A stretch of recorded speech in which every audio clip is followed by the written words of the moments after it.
My guest today is Scott Lundmark, who's the president of Adventure Golf and Sports, AGS, who I have to say is the leader in the design, fabrication, and installation of miniature golf courses, not only in the US, but across the world.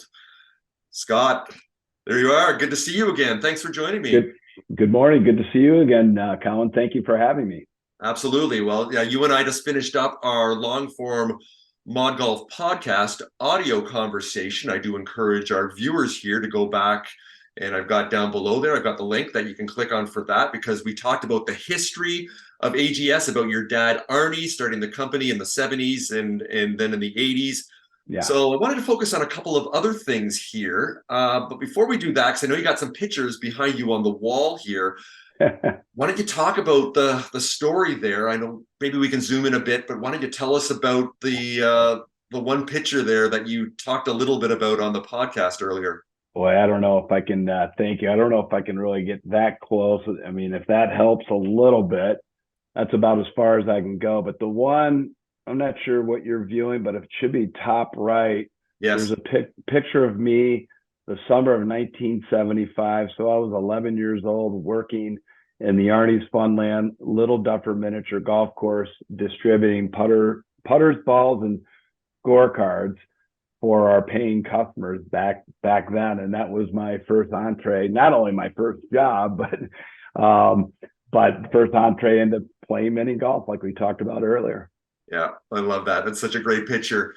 So for our viewers, why don't you quickly give us a snapshot of what AGS is, what you do Sure. now, and the products and the customers that you have. I know you got a lot there, so it's a bit of a Yeah, mouthful. yeah, Why don't yeah, you concisely tell us what you do as a company?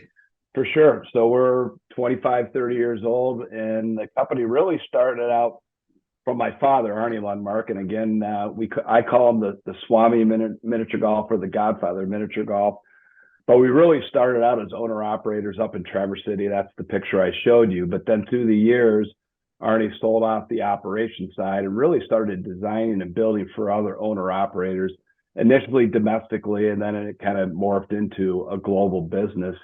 And it really started out with Arnie designing adventure style courses and building them, but more of the traditional miniature golf of moving earth and pouring concrete. And that was probably at least for the first 10 years plus of him designing. And then, I don't know, late 90s, he met a gentleman at the IAPA trade show that has a panel system that interlocks together. And essentially he was doing backyard greens, and he helped kind of design and develop a portable modular miniature golf system. And that was with Mini Links and Mini Links Junior. And that was really the entree into another product beyond concrete mini golf. And that really helped balance the company out in terms of revenue streams, and, provide another product for companies that needed something that was movable and portable, and I hate to use the rhyme here, but affordable as well. Yeah.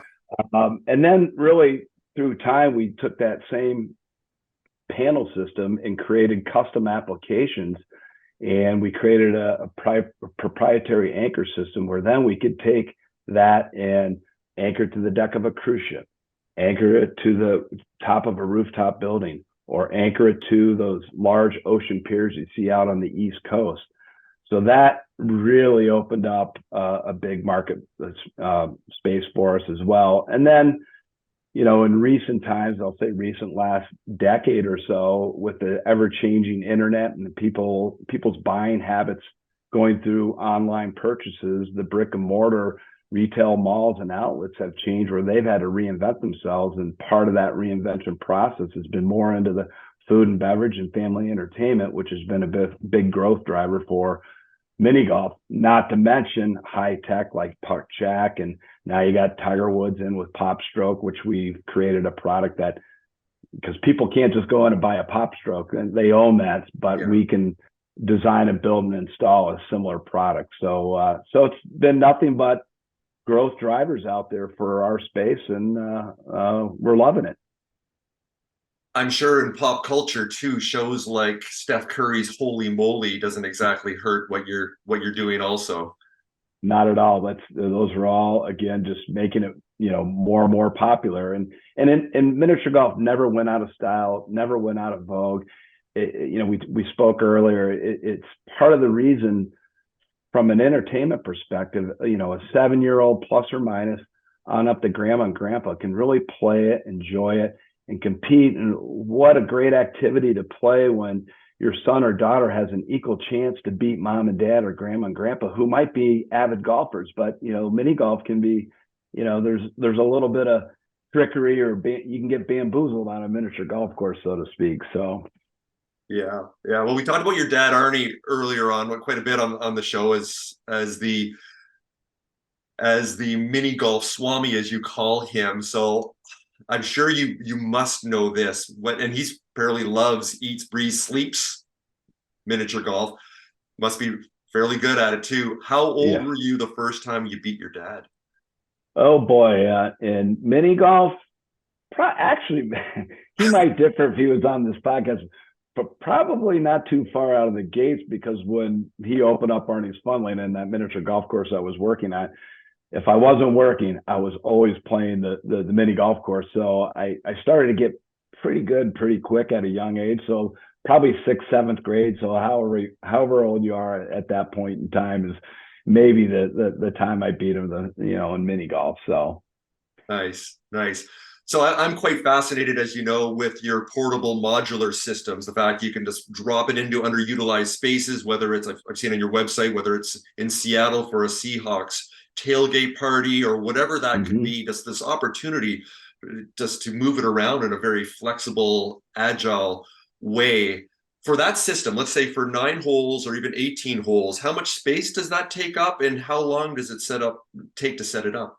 Yeah, I mean, the minimum space really can be one individual hole, which isn't much at all. But 9 hole, if it depends if it's a 9-hole set or 18-hole set. But in general, anywhere from 1,500 square feet to 3,000 square feet for an 18-hole portable modular type system. And first time it might take you hour and a half, 2 or 3 people to set up. After that, once you go through the learning curve, it goes very quick. And we can pre-label the panel, so everything is very intuitive in how it goes together with an instruction manual. So it's very efficient and effective. Nice.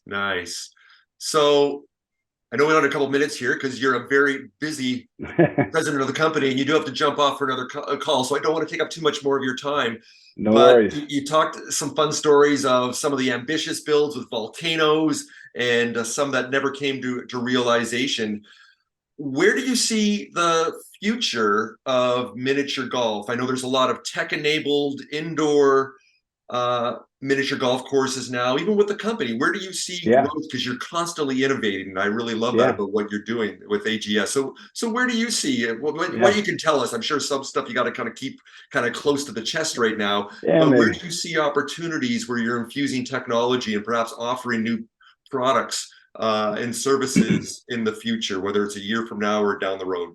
Sure, for sure. Good question. And sometimes it's always hard to prognosticate the future, but clearly the high tech is happening now, and it really is kind of a recent phenomenon with the Putt Shack and some of these others out there. And quite frankly, we're really not that focused on the high tech side of things.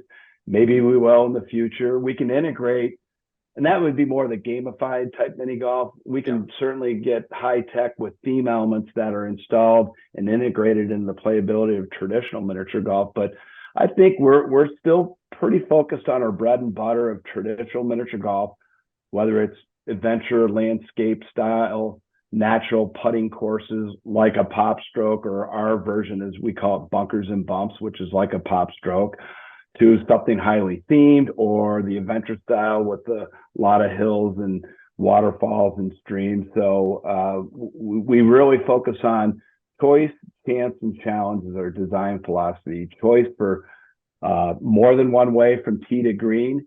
Chance for something to happen. Maybe it triggers the pirate arm to go up and down, or the windmill to spin around, or a chance for a hole in one.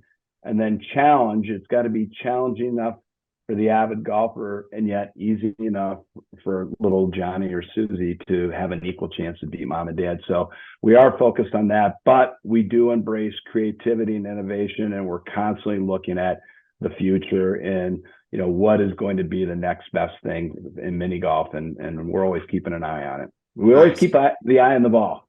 Wow, there we go. There we go. So to finish up, so it sounds like, yes, you have your eye on the ball, as you said, and new offerings that are technology led, but also it sounds like your market is expanding. You touched on a small island in the South Pacific that you've got as a client. You're actually building on a cruise ship in Finland. How about the Japanese and Korean market, because they are golf mad? Do you have any clients there? We do, and it's probably more on the portable modular where we can pack it up in a box and ship. And typically those installations are going to be indoor applications, or perhaps maybe a rooftop application where they can optimize and monetize that space, which is unused. And that's a popular thing to do. You know, real estate is a premium in some of those markets over there. So, but that is a driver. International for sure is a driver. But there's other markets domestically, for example, universities and colleges. You know, we're seeing high-end housing for student housing come into play, where they want putting greens and putting courses. We actually did a project a handful of years ago at the University of Illinois for, I don't know, it was an $80 or $100 million athletic facility for the football team. And they have this whole rooftop, you know, bar, and not a bar, but like restaurant food and TV screens and whatnot. And we designed and installed a 9-hole mini golf rooftop application, integrating some old historic U of I football history on the course. So there's all kinds of new markets, hotels, resorts. It goes beyond just family entertainment centers. Nice. And what you just touched on there, you also have the ability with your design team to personalize or customize or brand whatever the client wants, just through the theme of the elements and the actual field of play, if you will, and also, I guess, with all the colors and the logos and all that. Absolutely. That's a big part of it, is getting, you know, one of our first questions to our clients is what is your vision? What do you want? And versus, we can design anything, but we really want to try to capture, you know, the client's dream. And now there's a balancing act between the dream and the budgets, but that's any business. So, but we have fun doing it.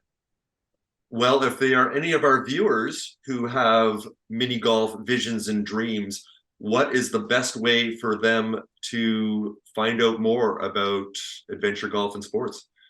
For sure, visit our website, www.agsgolfandsports.com. These websites change based on the domain, so it's not just Adventure Golf and Sports, it's agsgolfandsports.com. Or certainly call our direct phone number is 231-922-8166, and we're based in Traverse City, Michigan, which is a beautiful part of the country, and we'd love to talk to you. Love it. Well, down below, I will include the links to both the phone number and also the website to make it nice and easy so people can get a hold of you. So with that, I know you got to go. So Scott Lundmark, thanks for the conversation again. Loved learning everything mini golf. It's fun. You know, it's like, you know, I'm a 14, 15 handicap on a regular course, losing balls. So it's better for my ego when I get a hole in one on miniature golf. It makes me feel better. So I love the game. And love what you're doing. Thank you so much for having me. We appreciate the opportunity to talk about really the recreation miniature golf. And I would encourage everyone out there, all your listeners, next time you take a trip or even in your local neighborhood, go out and play around a mini golf with your son or daughter, your girlfriend, boyfriend, your parent. It really is a fun pastime activity. Add a little challenge in there, but you can socialize at the same time. So thank you very much.